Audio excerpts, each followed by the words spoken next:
আসসালামু আলাইকুম। সবাই কেমন আছেন? আশা করি ভালো আছেন। গত পরশুদিন আমাদের প্রধান উপদেষ্টা ডক্টর ইউনূস সাহেব ভিসার ব্যাপারে আপডেট দিয়েছিলেন। ভিসার ব্যাপারে আপডেট দিয়েছিলেন বলতে তার এতদিনের যে কর্মকাণ্ড, যে কাজগুলো করেছে সেটার বিষয়ে একটা পুরো ডিটেলস বলেছেন। এর মধ্যে ভিসার যে ব্যাপারটা বলেছেন সেটা হলো গিয়ে তারা সর্বোচ্চটা ট্রাই করতেছেন ভিসা ওপেন করার জন্য। আসলেই আমাদের ভিসা খুলবে। যারা ওয়েট করতেছেন তাদেরকে বলবো আপনারা ওয়েট করেন, ভিসা খুলবে খুব শীঘ্রই, হয়তোবা ঈদের পর নাগাদ খোলার পসিবিলিটি রয়েছে। তাই আপনারা একটু ধৈর্য ধরুন। আপাতত ফ্রি জোন, আউটসাইডের ফ্রি জোন ব্যতীত সকল ধরনের ভিসা বন্ধ রয়েছে এবং ইনসাইডে ট্রান্সফার জাতীয় visa, high profession, investor visa এবং আরবি ঘরের ভিসা হচ্ছে, তাও শুধু দুবাইয়ের মধ্যে।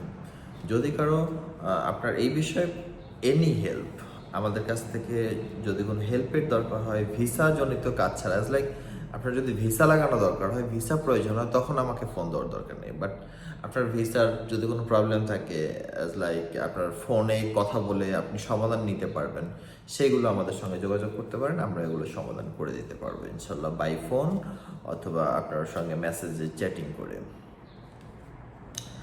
এছাড়া আপনারা ঈদে যদি যারা দুবাইতে রয়েছেন তারা যদি ছোট ছোট কান্ট্রিতে ঘুরতে যেতে চান, লাইক আজারবাইজান রয়েছে, মালদ্বীপ রয়েছে, এখানে ঘুরতে গেলে আমাদের সঙ্গে যোগাযোগ করবেন। আমরা আপনাদেরকে এই ব্যাপারে সাহায্য করতে পারবো।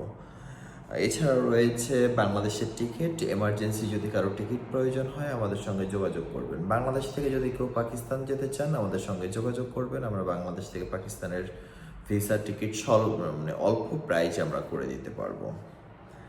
এছাড়া ট্রাভেলস জনিত, ভিসা জনিত কোনো কাজে যদি আপনাদের সাহায্য প্রয়োজন হয়, যদি মনে করেন যে আমার সঙ্গে কথা বললে আপনি সমাধান পাবেন, তাহলে আপনি আমার সঙ্গে যোগাযোগ করতে পারেন। আমরা সর্বোচ্চটা দিয়ে আপনাদেরকে, যারা আমার দর্শক রয়েছেন, সাবস্ক্রাইব পার্সন রয়েছেন, তাদেরকে আমরা সর্বোচ্চটা দিয়ে চেষ্টা করব আপনাদেরকে সাহায্য করার জন্য। সবাই ভালো থাকবেন, আমাদের পাশে থাকবেন, আমাদের ভিডিওগুলো শেয়ার করবেন, যাতে আমরা বেশি মানুষগুলোকে সাহায্য করতে পারি। কারণ এই সেক্টরে সবচেয়ে বেশি মানুষ প্রতারিত হয়। আমরা প্রতারণা বলতে আমরা কোনো টাকা নিয়ে কাজ করি না, কোনো লেনদেন করি না, জাস্ট আপনাকে সঠিক ইনফরমেশন দিতে সাহায্য করব যে কোনো দেশ সম্পর্কে, সেটা হোক ইউরোপ থেকে এশিয়া, মিডল ইস্ট, এভরিথিং। ওকে, সবাই ভালো থাকবেন। আল্লাহ হাফেজ।